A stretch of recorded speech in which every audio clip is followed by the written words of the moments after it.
In this lecture, I will tell you about fisheries and space technology. Life on Earth would not be possible without the ocean. All living things are intimately tied to this water in so many ways. Oceans have always influenced the life and history of mankind. 71% of the earth is covered by ocean, and ocean contains around 97 of water on the surface of the earth. Ocean influences our weather and climate. The life found in the ocean feeds us. Ocean currents are used to connect the mankind around the earth. Ocean is the main pathway of transporting goods, and the beaches associated with the ocean serves as a recreational ground. Ocean are huge storehouse of minerals, food, energy. The minerals like metals, oil, natural gas are present in huge quantity. Since time immemorial, mankind is harvesting food from the ocean for their livelihood. Energy can also be extracted from ocean wave, water currents and tides. Countless ocean life forms always stimulate us to explore and understand the ocean biodiversity. One of the essential food source from the ocean is fish. Before going into how to harvest fish from the ocean in an efficient way, let us develop our understanding about the food chain of the ocean. When you think of a healthy ocean, chances are you think of gorgeous, crystal clear waters. But believe it or not, some of the most healthy ocean ecosystems thrive in water that is barely see-through. Cloudy ocean water, packed with microscopic plankton, helps form the foundation of the ocean food web. Without this soup of organisms in the ocean, life on Earth could not survive. Plankton is a broad classification for any marine organism that cannot swim against the ocean's currents, waves, or tides. This includes larger animals such as jellyfish and even the giant sunfish mola mola, because they can only move up and down through the water column.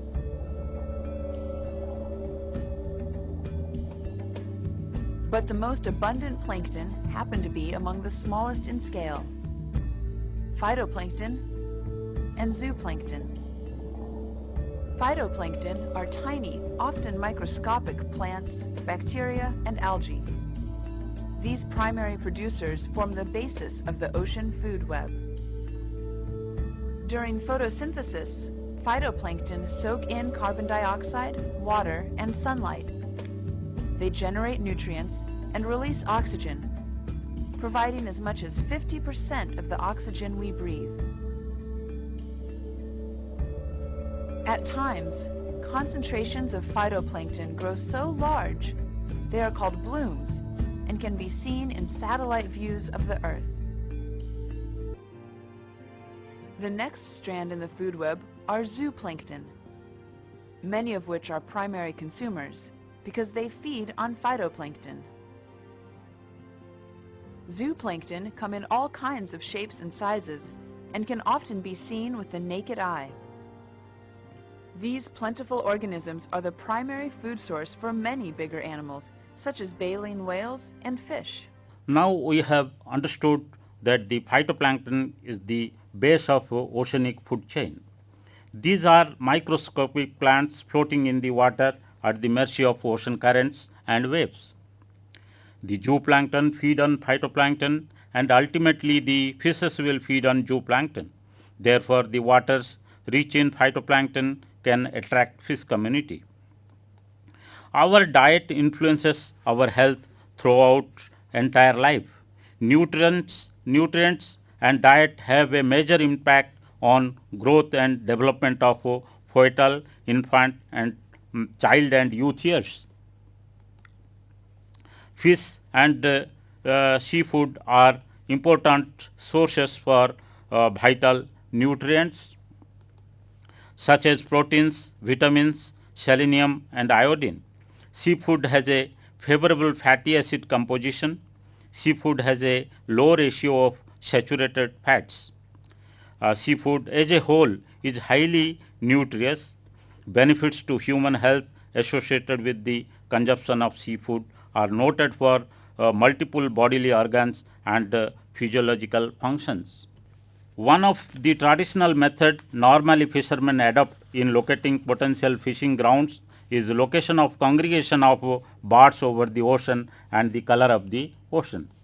Normally, clear ocean water is blue in color due to scattering of blue light by water molecules. However, if the water contains other substances like phytoplankton, suspended sediment, etc., the blueness of the ocean water changes.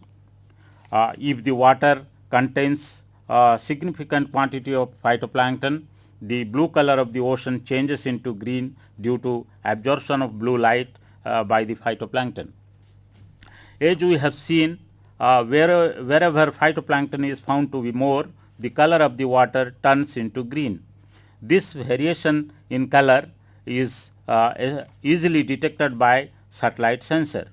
In a later stage, investigators have seen that fish aggregation is found to be more in the vicinity of oceanic fronts, in the margin of oceanic eddies, rings, meanders and upwelling region. Here you can see satellite images of Barents Sea, of the Arctic Ocean and Arabian Sea, showing the concentration of phytoplankton blooms. In these images, the oceanic features are clearly visible. The sea surface temperature maps provide information about the thermal fronts that separate the cold water from warm water. Sensor Now let us study how the satellite sensors are used to detect oceanic features. Basically, the color and temperature of the ocean is normally detected by satellite sensors. As satellites orbit around our earth, the satellite acquire the images of ocean surface, and later the satellite images are analyzed to detect the oceanic feature. The sensor which is used to detect the color of the ocean is known as optical sensor, which detects the reflected sunlight coming from beneath the ocean surface. The sunlight which is scattered back by the ocean water carries information about the substances present in the ocean.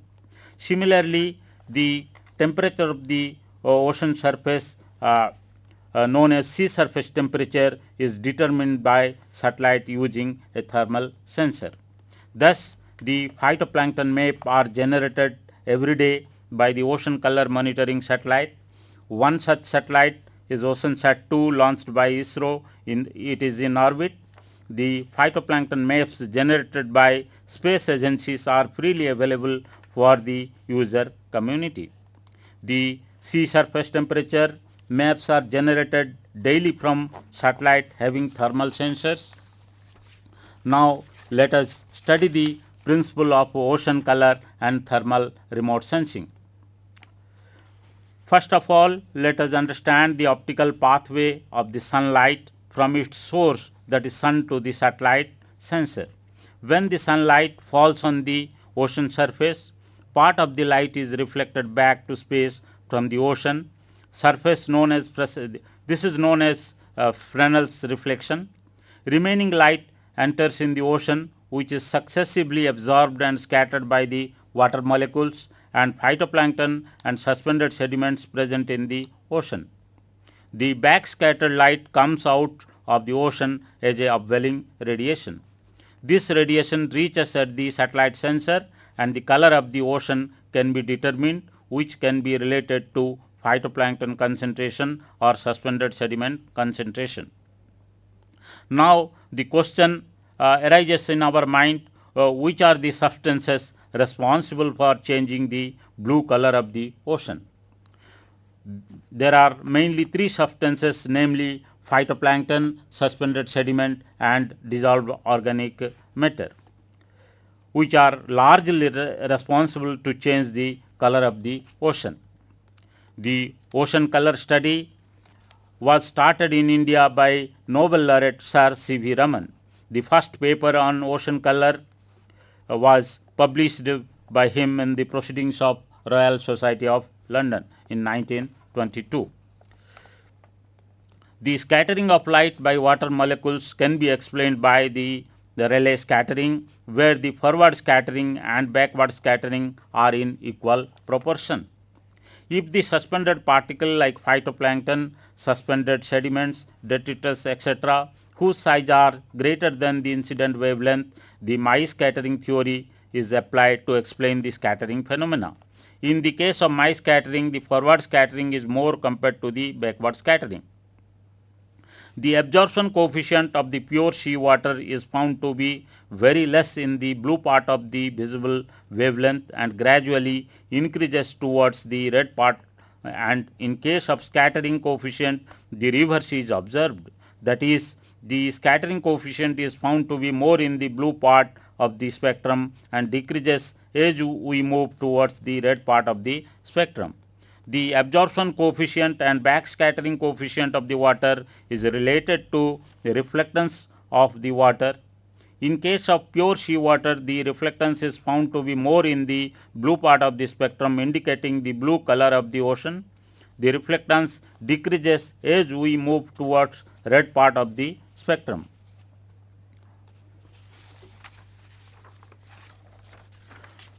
These are the phytoplankton species of different sizes and shapes that scatters and absorbs the sunlight. If this phytoplankton is abundant in the water, the ocean color changes from blue to green. Their size varies from less than 20 micrometer to greater than 2 centimeter. Now let us study the optical behavior of the phytoplankton. The green line shows the absorption coefficient of phytoplankton pigment, which is known as chlorophyll. The absorption is found to be maximum in the blue part of the spectrum, around 440 nanometer.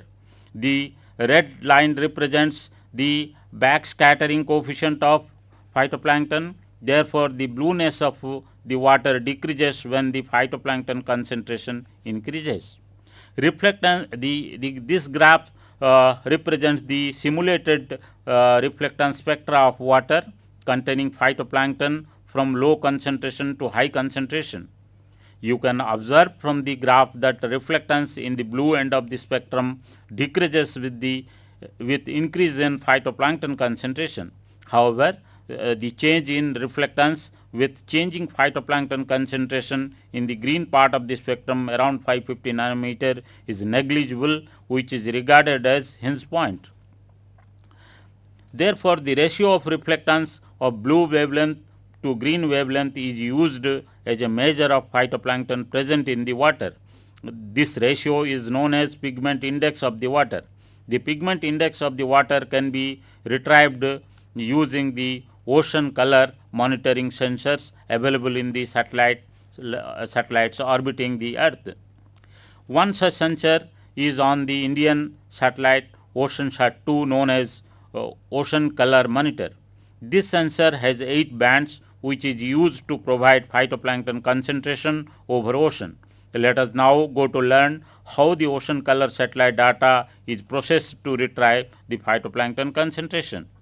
First, the data is going through atmospheric correction. The second step is retrieval of water leaving radiance, and the third step is application of water quality retrieval algorithm in the case of phytoplankton concentration retrieval algorithm to generate the final product. However, before advancing further, let us study briefly about the atmospheric correction of the satellite data. As sunlight passes through the atmosphere, the light is scattered by air molecules as well as suspended particles in the atmosphere known as aerosols. The scattered radiance due to air molecules is represented by LR, and the scattered radiance due to aerosol is represented by LA. Both the scattered radiance reaches the satellite sensor along with water leaving radiance LW. We have to remove the scattered radiance from the total radiance reaching the satellite sensor in order to retrieve the water leaving radiance LW. This process is known as atmospheric correction. Once the water leaving radiance is retrieved, we can apply the phytoplankton retrieval algorithm to generate phytoplankton concentration map. The left hand side of the map shows the satellite data before atmospheric correction, and the right hand side of the image shows the phytoplankton map generated after application of phytoplankton retrieval algorithm. This animation shows the global mean monthly variation of phytoplankton concentration. One can see the seasonal blooms and oceanic desert areas throughout the globe. Now, let us concentrate on thermal remote sensing. Any object which is having temperature T would emit radiation, which can be explained by the Planck's radiation law. Since the temperature of the earth is around 300 degree Kelvin, the maximum emittance would be around 10 micrometer. Therefore, in order to map temperature of the ocean surface, thermal infrared sensors are on board Earth orbiting satellites. Advanced very high resolution radiometer AVHRR is one such thermal infrared sensor on board National Oceanic and Atmospheric Administration NOAA series of satellites. These sensors provide day and night sea surface temperature regularly. Apart from that, other satellites like moderate resolution imaging spectroradiometer MODIS and Kalpana having thermal infrared sensor also provide sea surface temperature. This animation shows mean annual sea surface temperature over Bay of Bengal from MODIS. One can visualize the seasonal changes and thermal fronts separating cold and warm water. As we are already aware that thermal fronts separating cold water from the warm water are found to be suitable site for fish aggregation, the thermal fronts can be readily extracted from the thermal image of the earth orbiting satellites. Thus, sea surface temperature map and phytoplankton map, which provide information about oceanic features, are used for prediction of potential fishing zones. In this context, geographic information systems are effectively used to generate the potential fishing zone maps from the sea surface temperature and ocean color maps generated from satellite data. The main objective involved in the process is identification of rings, eddies, fronts, meanders, and upwelling region from the satellite data. These satellite images show the image of rings, eddies, and upwelling. Once the oceanic feature is identified, the fronts can be easily demarcated. India is gifted with long coastline of 8,129 kilometers with 0.5 million square kilometers of continental shelf and 2.02 million square kilometers of exclusive economic zone, which produces around 3 million tons of fishes. The concerted collaborative effort of scientists from earth sciences, space, and fishery science have resulted in successful demonstration of the application of satellite derived data for the demarcation of potential fishing zone as a proxy to potential source of fish aggregation in the Indian waters. Utilizing the remotely sensed data available from various satellites, Indian National Center for Ocean Information Services (INCOIS) provides these advisories to fishermen on a daily basis, with specific reference to 586 fish landing centers along the Indian coast.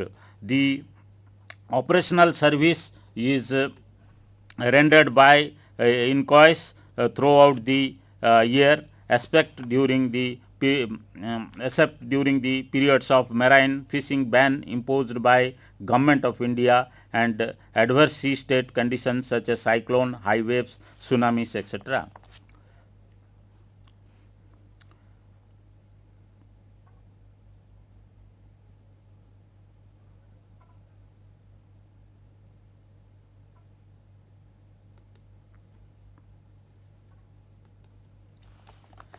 At System Science Organization, INCOIS PFZ advisories were found more beneficial to fishermen engaged in pelagic fishing activities, thereby reducing the search time, which in turn results in the saving of valuable fuel, oil, and also human effort.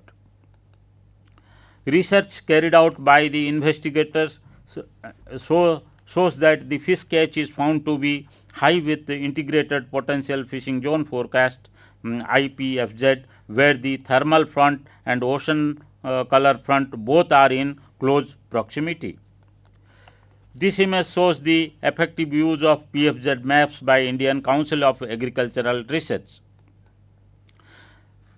The major highlights of the space program in locating fishing ground is operational technology for finding fish from space, development of forecast methodology and validation along with Fisheries Survey of India FSI. Fish forecast maps are generated and provided by INCOIS, Hyderabad of Ministry of Earth Sciences MOES. Direct benefits to the society includes reduced research time, fuel cost and efforts, increase in profit, improved socio-economic status of fishermen community, 67% success rates in PFZ. Now let us focus on the utility of remote sensing technique for assessment of potential of Indian of inland fisheries. The Indian states are endowed with large number of smaller water bodies, mostly under the control of village panchayats. The region being agriculture based water bodies are given prime importance and they serve agricultural purposes, groundwater recharge and community needs. Functioning of whole village community depends on the water bodies. With the increasing population, stress on resources has also increased. Therefore, there is a need to increase focus on better management and enhancement productivity of inland water bodies, especially village ponds and tanks, by adopting scientific fish culture. Introduction of fish culture in these village ponds will improve the livelihood of rural poor through employment and additional income and promote food security and improved food supply. Satellite Satellite imagery provides a synoptic coverage of the area and gives accurate data on extent of water spread. Multi-season data can be used for extracting the water spread area. The left side of the image shows IRS list 3 and pan merged image of Mahasamund district. The right side of the image shows the delineated water bodies in the same district. This slide shows the methodology that can be adopted in geographic information system to map village water bodies using high resolution satellite data pertaining to Kharif season, Rabi season and summer season. Some of the constraints of the undrainable natural village water bodies like non-maintenance of water levels, no external source of fertilizers, natural dry up, etc. Therefore, this type of ponds, a seasonal fish culture is the only possibility. Therefore, extensive culture method is adopted for this type of natural water bodies. This slide shows the capability of satellite imagery for monitoring different turbidity levels. This slide shows the output of different water body types and zonation based on seasonal water availability and turbidity.